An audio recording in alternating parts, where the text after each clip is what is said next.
誒，呢個咪我哋今日阿 Sir 講嘅城市特首比賽，聽講好多人參加喎，搞到我都有啲想參加。日語睇返以前啲參賽片，參考下先。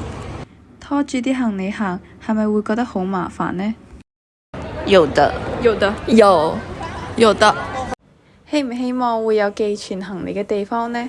Of course， 當然了。希望有，非常希望有。要，很需要。要，這個要。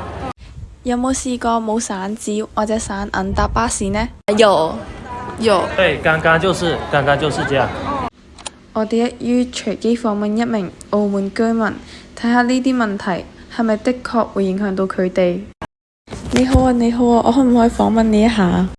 可以啊。咁我哋第一條問題就係啲遊客拎住啲行李箱，會唔會影響到你嘅便利呢？